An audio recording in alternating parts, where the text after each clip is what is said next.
Okay. Testing, testing. One, two, three. All right. So a student shared with me some problems in calculus that they were asking for some help on. So we'll just go over them real quick today. We're talking about a triangle with base 1 and height h. For simplicity's sake, I'll draw a right triangle, but it doesn't really have to be a right triangle, right? The area for any triangle is just base times height, where here base is equal to 1. So you might have a situation where 1 and h, yeah, that looks like a right triangle. What is the rate? And we're being asked, what is the rate at which the area increases as h increases? Uh, so in a case like this is basically, oh, sorry, base height over 2, right? Very silly of me. So we're basically being asked the rate of increase of area uh, as h increases. So just visually think about what's going on, right? Visually, that's basically like saying, okay, you're sort of adding on like a bit more to the h, like kind of a dh, right? And there's this sort of larger triangle that's going to be formed with a little bit more area than the old one, right? So if this original area was a, it's basically like saying how large does, how much does a increase every time you every time h gets a little bit bigger, right? So okay, so we said b was equal to 1 for this particular problem. That's just the statement of the problem. So it's essentially asking you to find dA dH, right? So this is just the derivative of this expression right here with respect to h. And, at this point, you should go into your calculus textbook and find out how to take the derivative of an expression that looks like this. But this is, I'll give you a hint, right? This is one of the first derivatives that you learn. It's essentially just it's a linear polynomial. So go into your textbook and look that up. But I think the crux of the problem is getting used to interpreting a word problem and understanding how a word problem asking you about the rate of change of something corresponds in terms of the math. Okay, so then I think the next part is asking us about the area of a of a cylinder. Okay, so the cylinder has radius r, height h, and the question is ambiguous, or at least the question that was phrased to me is ambiguous as to whether or not it actually includes the bases. So I will just do the problem without the base, uh, and leave it to you if you in fact need to include it. So area is equal to pi uh, r h, right? Is it 2 pi r h? Gosh, wow. Simple grade school math, everybody. But yeah, so the area of the, what do you call it, the shell part, not the base, but the shell part, is just going to be the circumference of one of these circles, which is just 2 pi r, right? And you're going to multiply that by h. So the problem is essentially asking you for the rate of change of a. You're being asked for rate of change, ROC, rate of change of a. And then WRT means with respect to h for fixed r. And you're also being asked rate of change of a with respect to r for fixed h. So let's just visualize what these things actually look like, right? This is basically saying, the first one is essentially saying, if the cylinder got a little bit longer, right? If it got a little bit longer, if the height increased, if h increased, you could kind of see how visually there's going to be a little bit more surface area, right? Yeah. So what this first one is essentially asking you for is basically just taking dA with respect to dH.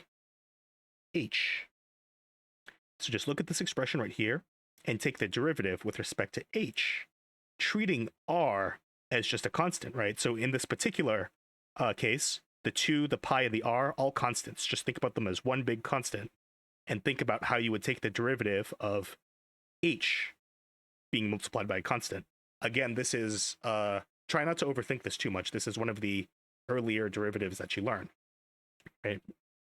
So then the next part, rate of change of a with respect to r for fixed h, is sort of the other way around. It's basically asking you to take the derivative of a with respect to r. So you take a look at this, oh gosh, you ought to take a look at this equation again. And now it's the h that's fixed and the r that's a variable.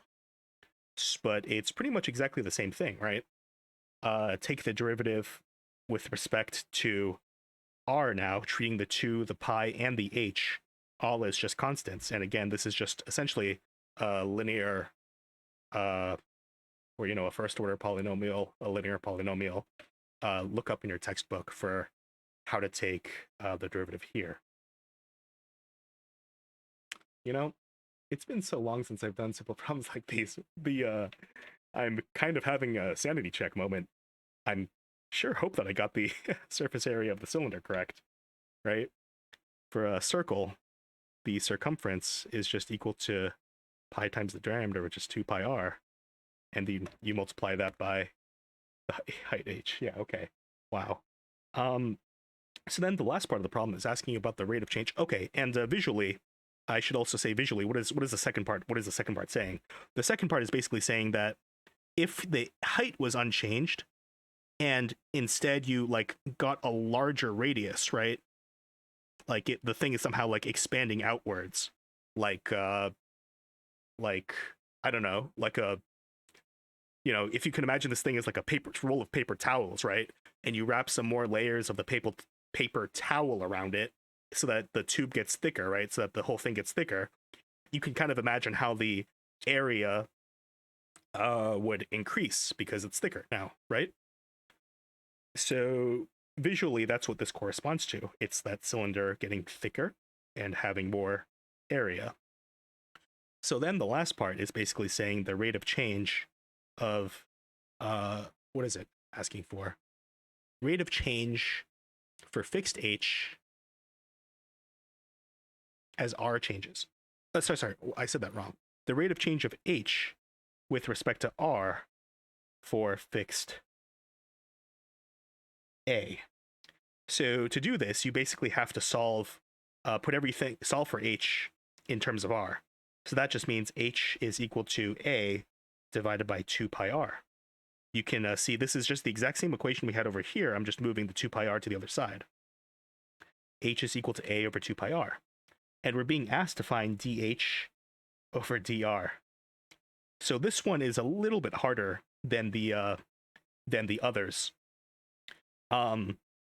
This one's going to be, it's still going to be one of the first derivatives that you learn. You're just going to have to remember that a over 2 pi is a constant now.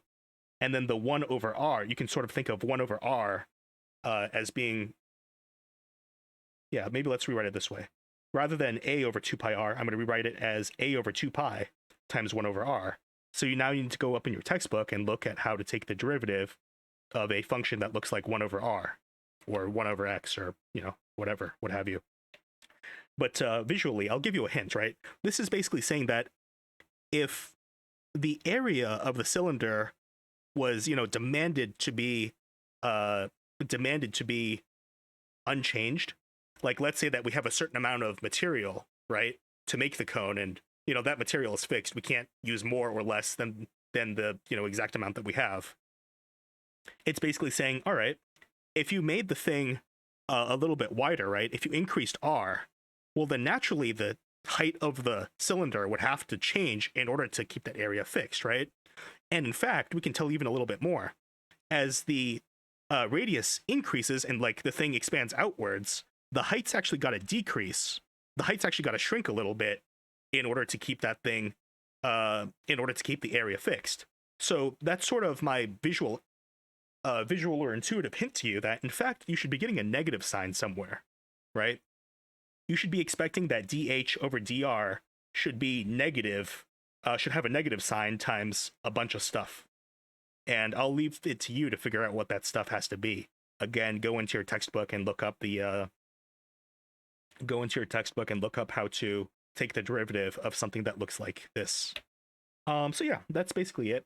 I'll just leave the parting comments of, if you were in fact asked to find the cylinder that includes the bases, then your expression for area would be 2 pi RH plus 2 pi R squared, right?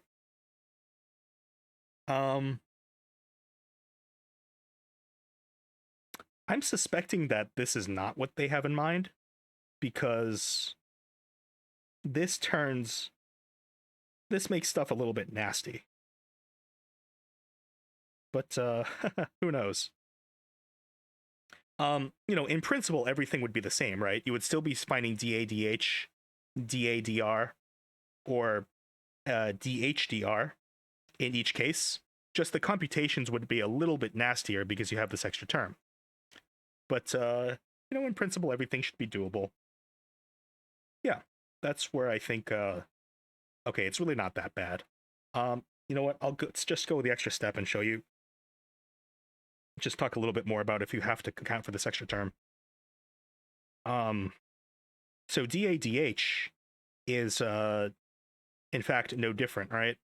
dAdH means that there's not even any H term in here, so this term would just die off when you're trying to take the derivative with respect to H. And what this means